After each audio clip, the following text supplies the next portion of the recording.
visitez notre site web et engagez-vous au cadeau de la vie. Vous serez heureux de l'avoir fait. Merci.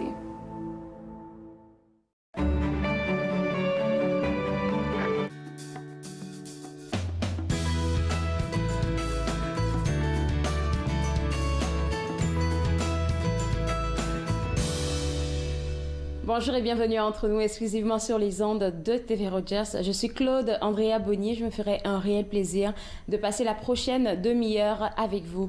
Aujourd'hui à l'émission, on va continuer notre discussion avec notre courtière hypothécaire Dominique Olive au sujet du refinancement d'une propriété. On va aussi s'intéresser aux activités virtuelles organisées par l'organisme Les Amputés de Guerre avec Monsieur Louis Bourassa. Et tout de suite, pour commencer, j'ai la chance de parler avec Emmanuel Gingras du collectif Les Frivoles, et j'ai bien envie de savoir c'est quoi ce collectif, Emmanuel? Oui, donc dans le fond, Les Frivoles, c'est un collectif de 9 jeunes auteurs. On étudie tout en théâtre. Ça a commencé au mois de mars. On était pris sous la panique générale. Là, tout a arrêté. Et dans le fond, on a décidé de se rencontrer par Zoom et de commencer à écrire des textes tout le temps pour continuer à créer, pour continuer à connecter. On est des gens de théâtre, on aime ça connecter. Fait que c'est ça. Alors, les textes que vous avez écrits, est-ce que c'était par rapport à la pandémie qu'on vivait ou vraiment vous étiez dans d'autres thématiques? Mais dans le fond, on continue toujours à écrire. Là, ça va faire depuis le mois de mars qu'on écrit. Ça dépend beaucoup de comment on se sent. Je pense qu'une des inquiétudes qu'on a, puis dans le fond, ça explique un peu notre titre, Les Frivoles, c'est on s'est posé la question, ouais, mais on est qui pour créer? Tu sais, en ce moment, on dirait que tout va tellement mal. On a l'impression que justement, on a comme l'avenir est incertain. Donc, c'est sûr qu'on se disait bon ben, on va pas trop se prendre au sérieux, fait qu'on va s'appeler Les Frivoles, mettre le coup dans un oiseau. Puis nos textes directs, c'est entre le comique, entre l'autodérisoire, puis entre le dramatique. Là, ça dépend de comment on se sent. Mais je dirais que ce qu'on essaie surtout de faire, c'est de se mettre dans la peau des autres, parce qu'on voulait pas que ça devienne justement juste un processus de création où on parlait juste de nous, puis on se vidait nous-mêmes. Là, c'était vraiment, on essaie de connecter entre nous, mais on essaie de connecter avec le monde aussi. Donc, je dirais que ça varie. Ça varie beaucoup. Alors, le collectif Les Frivoles, depuis le 13 novembre 2020, vous avez lancé un projet que moi, je trouve super génial, qui s'appelle On s'appelle et en frivole. J'étais comme, de quoi est-ce qu'il parle? Mais tu vas nous l'expliquer, là, ce concept. Oui, mais dans le fond, faut que je le spécifie, là, c'est inspiré par l'initiative Au creux de l'oreille, qui est un concept inventé par Waji Mouawad, puis qui a ensuite été repris par le théâtre Prospero à Québec et qui a aussi été repris au début du semestre, si je me trompe pas, par les théâtres de la Catapulte en collaboration avec la Nouvelle Scène. Donc nous, dans le fond, on a repris un peu ce concept-là, puis on se l'a approprié dans la mesure où on récite pas nécessairement des textes de théâtre, on récite surtout des textes ou des poèmes que nous, personnellement, on a écrits. Comment ça fonctionne? En fond, c'est 15 minutes d'appel avec des gens qui s'inscrivent, peuvent s'inscrire en ligne sur nos médias sociaux. Puis dans le fond, on leur récite des textes qu'on a écrits. Ils nous avertissent au début s'ils sont pas à l'aise que ça soit dramatique, parce que c'est pas tout le monde nécessairement qui veut entendre des textes dramatiques. Donc ils nous avertissent un peu à l'avance de ce qu'ils veulent entendre, ce qu'ils ont besoin. C'est vraiment un moyen d'avoir un contact humain avec les gens. Puis c'est ça, des fois ça va jusqu'à 45 minutes, des fois les appels, parce que les gens ont besoin de parler. Tu sais, c'est vraiment, tu sais, c'est de 15 à 45 minutes, les gens peuvent nous parler, on discute un peu. Puis ce qui est intéressant, je pense, c'est aussi les différents points de vue générationnels. Des fois, vu que tu sais, comme on est début vingtaine, des fois il y a des gens un peu plus vieux qui nous appellent, puis ça crée vraiment ce dialogue-là entre les générations, puis ce dialogue-là en toutes nos différentes façons d'avoir subi le confinement. Bon. Moi, je vois que ça fait, ça devient un projet, c'est un projet qui est propre à vous, oui, mais ça fait gagnant-gagnant pour les personnes qui vous écoutent et pour vous-même qui appelez, parce que, comme tu viens de le mentionner, tu vas à la rencontre d'une autre génération, ça c'est un point, mais vous pouvez aussi avoir accès à des critiques constructives, on sait jamais. Oui. Oui, ben c'est ça. En fait, les gens on invite les gens à nous donner des commentaires constructifs. C'est sûr que nous, en plus, pour la plupart d'entre nous, on n'est pas des auteurs, donc il y a aussi ce volet-là. Tu sais, les autres initiatives dans le passé, je pense, c'est surtout des professionnels. Nous, on apprend sur le coup, puis on s'est créé nos propres opportunités, parce que on s'entend que les opportunités créatives en ce moment ont un peu été cessées. Donc, dans le fond, on apprend par nous-mêmes, puis pas juste entre nous en tant que collectif, mais aussi avec le public, avec le grand public. Puis c'est ça notre but.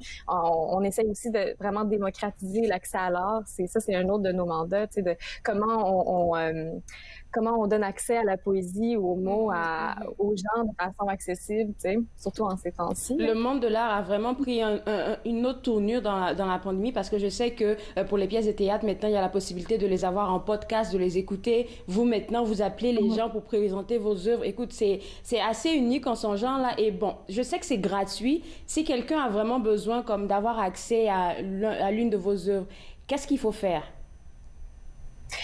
Mais c'est gratuit, mais c'est sûr qu'on demande toujours des contributions volontaires si les gens veulent. Je vais te laisser le dire. C'est ça cas où, là, comme on peut faire ça gratuitement, mais on demande des contributions volontaires aussi parce que c'est sûr que il y a un processus de travail là-dedans qui est quand même assez exigeant. On a un système d'organisation. Mais pour répondre à ta question, pour l'instant, on donne pas accès aux textes directement. On n'envoie pas les textes aux gens. On le fait juste par appel. Oui. Puis là, je donne un petit hint, là. Ça se peut que dans les prochaines semaines, vous allez voir, on va faire peut-être une petite performance, interaction publique, où les gens vont pouvoir entendre nos poèmes, puis on va donner de la poésie aux gens. Je peux pas donner plus de détails, mais on va commencer à être actif dans le public, puis essayer de faire de la performance, mais de façon sécuritaire, bien sûr. Alors, je sais que vous êtes présent sur les Facebook, sur les réseaux sociaux, pour ceux qui ont Facebook, mais pour ceux qui l'ont pas, moi, c'est ça que j'ai envie de poser comme question. Je vois un courriel que j'ai ici. Est-ce qu'on peut écrire à ce courriel-là, pardon, et puis avoir une séance avec l'un des 9 auteurs, pardon? Oui, dans le fond, on a envoyé un courriel à une série de gens. C'est possible de nous écrire. On a une adresse courriel. C'est lesfrivoles@gmail.com. Et aussi, bientôt, on va avoir un site web. Là, c'est en construction. Ça devrait pas trop tarder. Donc, pour les gens qui ont pas Instagram et qui ont pas Facebook, ça va être possible d'aller accéder aux dessins parce qu'on fait des dessins aussi qu'on va probablement éventuellement vendre. Il va y avoir des extraits de texte et des vidéos de nous en train d'interpréter, de faire des performances publiques, comme je vous ai dit. À toi et à tes collègues, là, vraiment félicitations et puis bon vent pour le reste des projets. Merci beaucoup, Emmanuelle. Merci. Au revoir. Alors, pour vous autres à la maison, si vous voulez avoir une consultation avec un des membres des Frivoles, du collectif Les Frivoles, vous êtes invité à les contacter soit sur Facebook, donc Les Frivoles, ou bien sur Instagram. Mais si vous n'avez pas ces réseaux sociaux-là, vous pouvez tout simplement écrire à lesfrivoles.collectif@gmail.com. Vous allez juste envoyer un courriel là-bas et puis ils se feront le plaisir de vous prendre sur leur liste. Là, maintenant, on va s'intéresser aux activités virtuelles de l'organisme Les Amputés de guerre avec Monsieur Louis Bourassa, que j'ai la chance de revoir. Et j'aimerais, parce qu'aujourd'hui, on va vraiment se focus, si je peux le dire ainsi, sur votre programme Les Vainqueurs. Et j'aimerais qu'on rappelle au moins aux gens, c'est quoi ce programme-là et dans quel but qu'il a été créé. Voilà, l'Association des amputés de guerre a créé en 1975. L'association existait depuis bien d'un grand nombre d'années, mais on a décidé de focusser, de donner une aide particulière aux enfants amputés. Et à la place de les appeler enfants amputés, on a décidé de les appeler les vainqueurs parce que tout est une connotation positive. Alors ici, les enfants amputés sont appelés des vainqueurs. Le programme, c'est appelé ne focus pas sur ce qui manque, mais bien sur ce qui reste. Alors, tu vas avoir une belle prothèse pour la jambe pour marcher. Alors, les jeunes ne se voient plus comme nécessairement une personne amputée ou une personne handicapée, mais ils se voient comme une personne pleine et entière. Ouais, et puis là, en ce moment de pandémie, là, je sais que vous faites beaucoup pour ces enfants-là parce qu'ils avaient des moments où est-ce qu'ils pouvaient se retrouver, discuter avec d'autres personnes qui sont dans l'organisme depuis bien plus longtemps. Comment vous vivez la pandémie? On la vit. Maintenant, on a des ressources, mais quelle histoire de pouvoir se retourner aussi rapidement avec la technologie. Ouais. On continue à rencontrer les jeunes. Au moment où je vous parle, nous faisons des présentations dans des écoles où les jeunes vainqueurs sont peut-être un petit peu nerveux à la rentrée scolaire, où les copains et copines de classe ont beaucoup de questions. Alors, on fait des présentations virtuelles. On permet également à ces familles-là et à ces enfants-là, et ça, c'est intéressant, là, de se rencontrer. On anime une petite activité, une rencontre, et là, les jeunes sont capables d'échanger, de dire qu'est-ce qu'ils sont capables de faire, qu'ils sont peut-être moins capables de faire. Alors le soutien moral, là, on est quand même capable de le donner. Il y a certaines familles qui sont plus dans le besoin, lorsque l'amputation vient juste de frapper, lorsque le drame vient juste d'arriver, on est capable de les jumeler avec une autre famille qui est déjà passée par là. Alors ça, au moins, on pouvait donner ce support-là, c'était bien important. Et aussi, les jeunes, de leur côté, apportent beaucoup aux autres qui viennent tout juste de s'inscrire. Alors, les échanges se font des deux côtés. Non, parce que je vois, j'en ai reçu ici une jeune fille comme du programme Les Vainqueurs, là. Elle était tellement allumée que j'étais comme, oh, j'avais besoin de ce punch-là ce jour-là. Et même quand on part sur votre site web, il y a une vidéo témoignage d'un petit garçon, Zachary, que j'ai trouvé tellement touchante. Le petit, il est plein de vie. Fait que les parents, vraiment, n'ont pas besoin de se soucier de qu'est-ce que ça sera sa vie sociale avec cette amputation qu'il a vécue. C'est ça, le programme des vainqueurs, c'est ça, ça vise à offrir une aide morale et une aide financière aux personnes amputées, en fait à leur famille, là, et nécessairement, on défraie les prothèses que le gouvernement ne défraie pas. Alors, chaque province a un peu son système de santé et les prothèses ne sont pas défrayées de la même chose au Nouveau-Brunswick qu'en Ontario, qu'au Québec. Alors, nous, on est là pour être sûr que les jeunes soient bien appareillés. Alors, que les gens envoient au service des plaques porte-clés ou aux étiquettes adresses servent à défrayer les officiels pour ces jeunes-là. Et comme vous l'avez dit, ça permet à ces jeunes-là de mener une vie pleine et entière et être complètement allumés. Et comme ça, ils vont aborder le marché de l'emploi sans nécessairement avoir de retard face aux autres personnes. Et puis, vous avez parlé des prothèses. J'aimerais savoir, si je peux me permettre, à combien coûte, je sais pas, une prothèse pour la main? Ah, c'est vrai, une prothèse pour la main ou une prothèse pour la jambe n'aura pas le même prix. En plus, attirante là-dedans. Alors, la fenêtre est très grande, de quelques milliers de dollars à plusieurs dizaines de milliers de dollars. Ma jambe artificielle, pour vous donner une coûté, a coûté 17 000 $. Alors, ça peut être très, très, très dispendieux. Alors, mais tout ça, c'est possible. En fait, les prothèses que les jeunes ont, qui sont défrayées par le public, ces enfants-là, là, ils prennent une prothèse s'ils ont besoin, d'exemple, d'un bras pour la natation ou pour jouer des activités sportives. On ne parle pas de haut niveau, mais juste être capable de faire comme ses copains, copines de classe, avec ses amis, pouvoir jouer, c'est très important. Oui. Alors, nous, on est là pour leur donner les prothèses. Alors, ça les permet, ces jeunes-là, à grandir et un jour, ils vont aller sur le marché de l'emploi et tout ça va s'avoir vu comme une personne pleine et entière et non comme s'il n'avait pas eu la chance ou à avoir accès à tous ces membres artificiels. Oui. Et puis bon, là, il y a peut-être des parents qui nous regardent, qui connaissaient pas, par exemple, le programme Les Vainqueurs de l'organisme Les Amputés de guerre, s'ils ont besoin d'un accompagnement ou peut-être même d'une prothèse, parce que vu les prix, c'est quand même dispendieux. Comment vous fonctionnez? Alors, premièrement, tous les enfants amputés au pays peuvent s'inscrire au programme pour enfants amputés Les Vainqueurs. Alors, il s'agit simplement de nous rejoindre. Vous pouvez nous rejoindre sur notre adresse web, amputédeguerre.ca, ou encore nous appeler, nous téléphoner à 1-800-250-3030 et je vais leur parler, on va pouvoir les inscrire. Alors, il n'y a pas de cotisation de membres à payer. Ici, les jeunes reçoivent de l'aide, on est là pour aider, et ça, c'est grâce à la générosité du public. Oui, et qu'on va revenir à la générosité du public, là, parce que moi, la seule affaire que je connaissais, c'était les porte-clés qu'on pouvait avoir chez nous pour faire une contribution aux amputés de guerre. Mais là, je vois qu'il y a une autre campagne des étiquettes adresses. Ça, c'est quoi?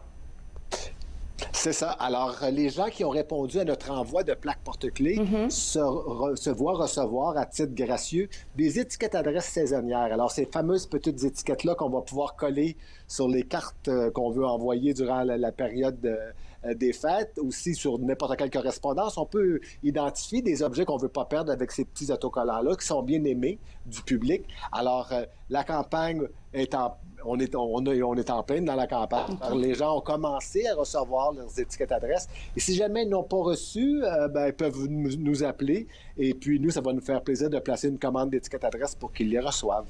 Alors, pour la contribution, si je comprends bien, il faut vraiment investir pour les porte-clés. Et c'est quand on investit pour le porte-clés qu'on reçoit gratuitement l'étiquette adresse. En fait, vous avez tout à fait raison. Par contre, il y a plein d'exceptions. Exemple, les gens veulent seulement recevoir les étiquettes adresses et pas recevoir les plaques porte-clés. Peuvent facilement visiter notre site web. C'est une contribution volontaire. Il n'y a pas de préaffichés pour recevoir les étiquettes adresses. On remercie déjà les gens à l'avance de contribuer malgré cette période d'incertitude parce que les jeunes continuent à avoir besoin de ces membres artificiels-là pour fonctionner dans la vie de tous les jours. Écoutez, moi, je veux vous dire merci pour ce que vous faites pour ces petits bijoux-là, parce que de voir, quand on va sur le site web, c'est que des visages joyeux qu'on voit. Et puis, franchement, ça fait plaisir. Alors, on va inviter les gens à vous contacter aux amputédeguerre.ca. Bonne journée, Monsieur Bourassa. Merci beaucoup. Bonne journée. Au revoir. Alors, vous autres à la maison, si vous avez envie de contribuer pour aider les amputés de guerre à continuer leur mission, je vous inviterai à visiter le www.amputédeguerre.ca pour faire du mieux que vous pouvez. On va prendre ce petit moment-là pour vous inviter à regarder cette petite vidéo qu'on a préparée pour vous, pour aussi soutenir nos organismes et nos entreprises locales.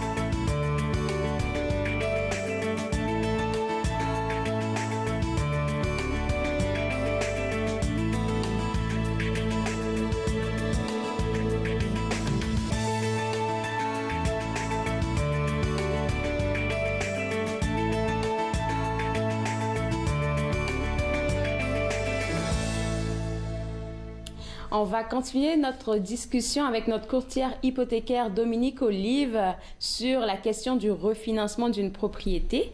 Et la dernière fois qu'on a parlé, je pense que c'était le 26 octobre, pour que les gens puissent se remettre à niveau.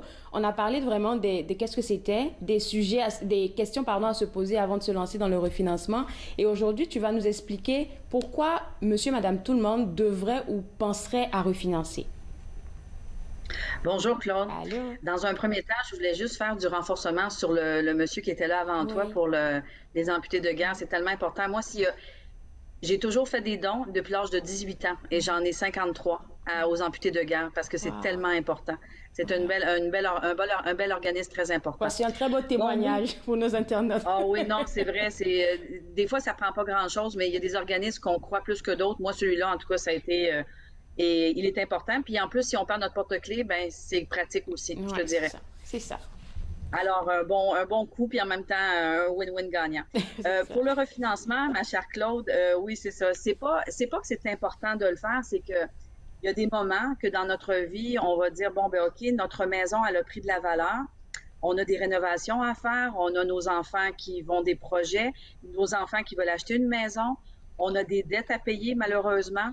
Bien, la maison, on appelle ça c'est comme un effet de levier. Alors, c'est un levier qui nous permet de pouvoir sortir de l'argent de notre propriété pour pouvoir accéder à ces projets, soit de réinjecter l'argent dans la maison, ou soit, comme je t'ai dit, aider les enfants ou faire des projets d'investissement aussi. Il y a des gens qui sortent de l'argent de la maison pour investir dans le marché aussi, hein? Des coussins d'urgence. Alors, il y a plusieurs moyens de vouloir faire un refinancement. Et je te dirais, ben c'est certain que les taux, au moment où on se parle, Claude, en bas de 2 %, je sais que tu voulais m'en parler, ben oui, ça vaut la peine de le faire, c'est certain, c'est certain.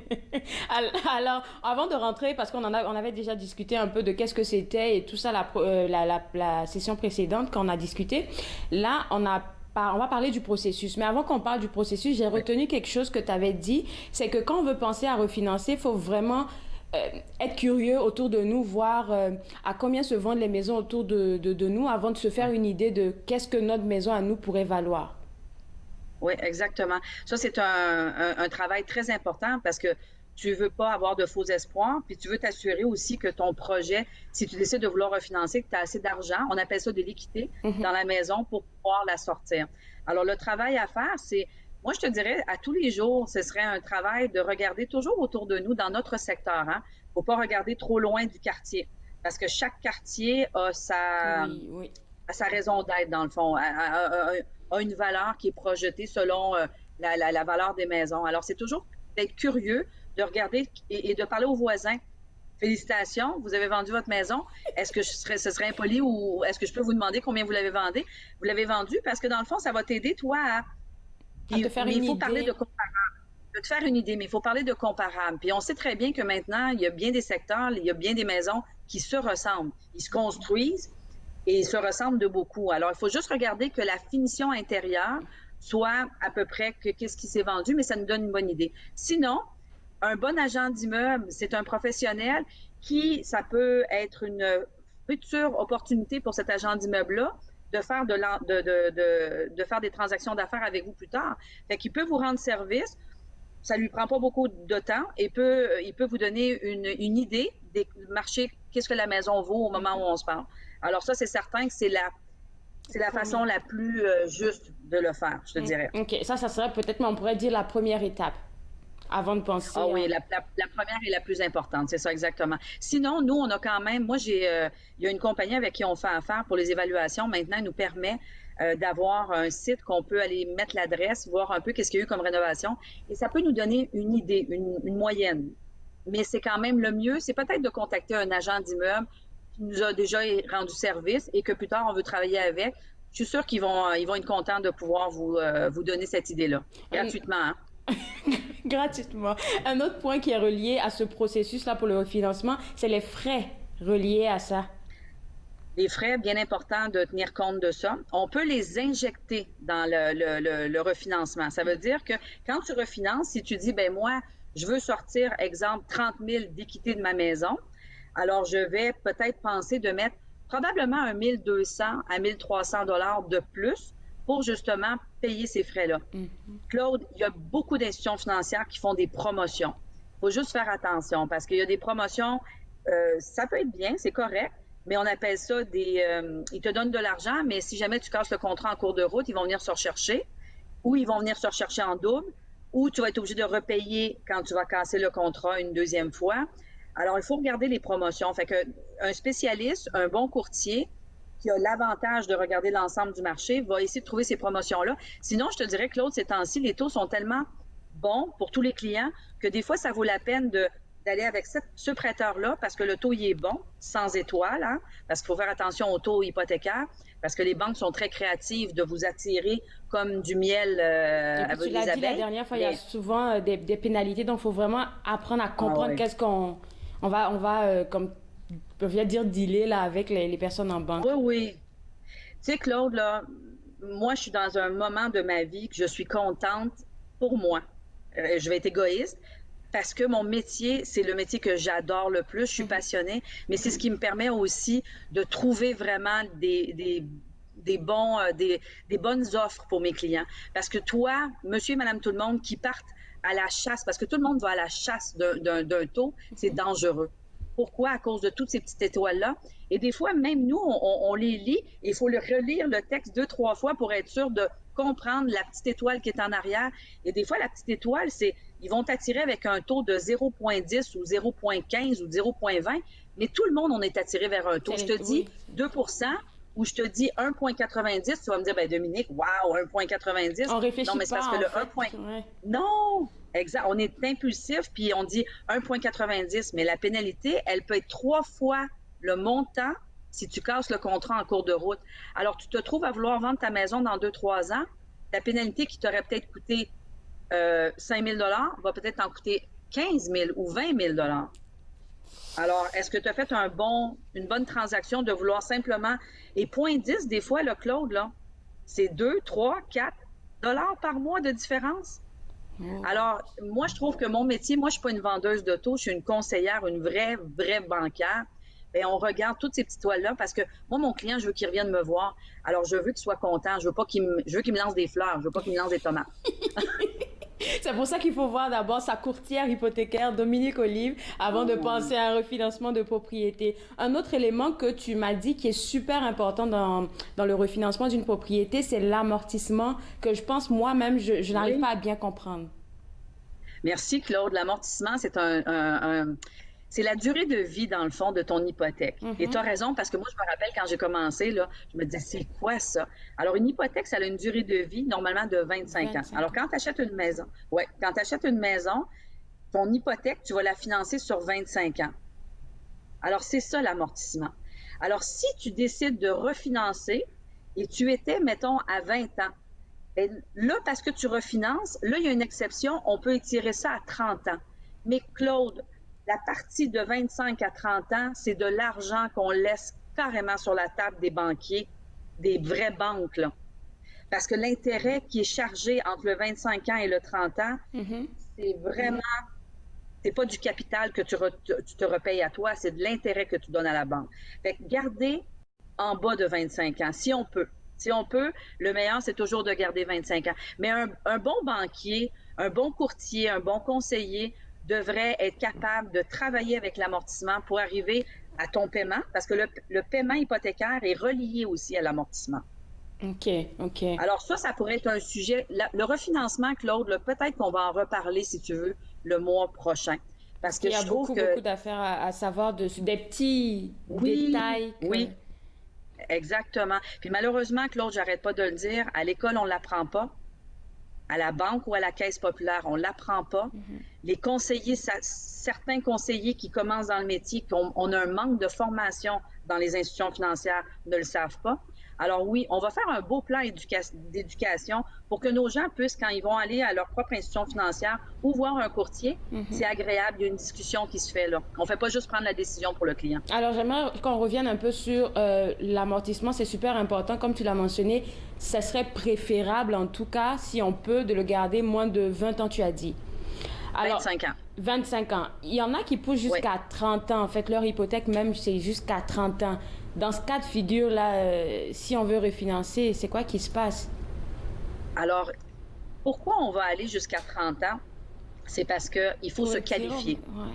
Ouais. Alors, pour étirer, dans le fond. Alors, ton revenu, on sait qu'une hypothèque, c'est versus le revenu, qu'est-ce que tu gagnes, et la dette, les dettes que tu as. Pas juste les dettes de maison, on prend tout l'ensemble des dettes, les paiements d'auto, les cartes de crédit, les marges de crédit. Alors, ça arrive que des fois, on ne peut pas refinancer un client jusqu'à 25 ans. Il faut aller à 30 ans. Mais Claude, le mois prochain, on va parler encore d'amortissement, puis on va essayer de voir comment on pourrait aider les gens qui vont être obligés d'aller à 30 ans.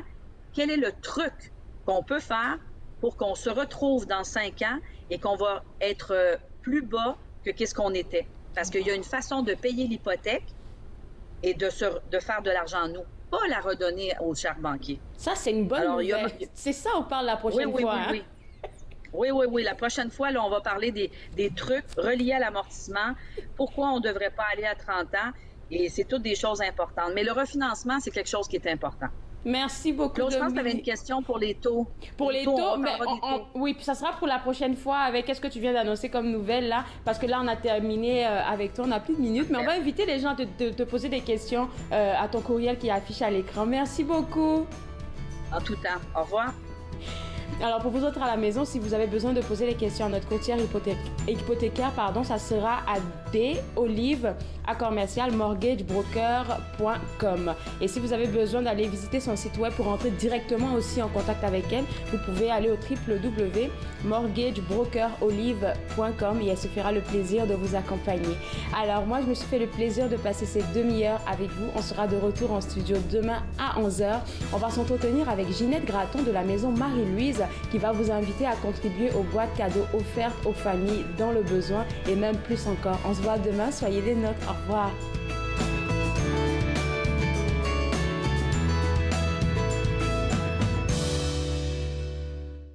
Faites-nous part de vos commentaires en composant le 613-521-2323 par courriel sur Facebook et Twitter.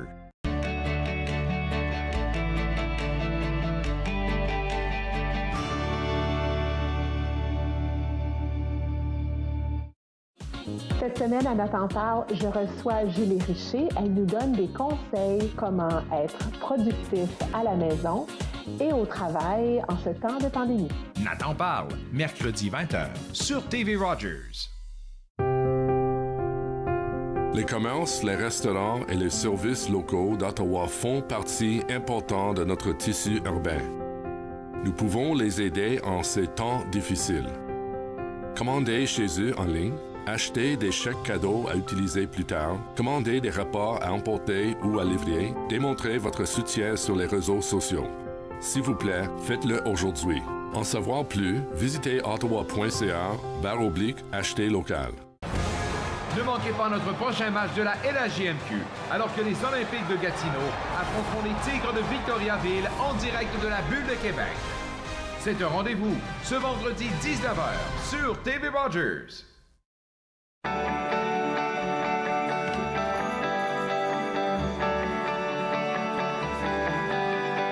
Vous regardez TV Rogers.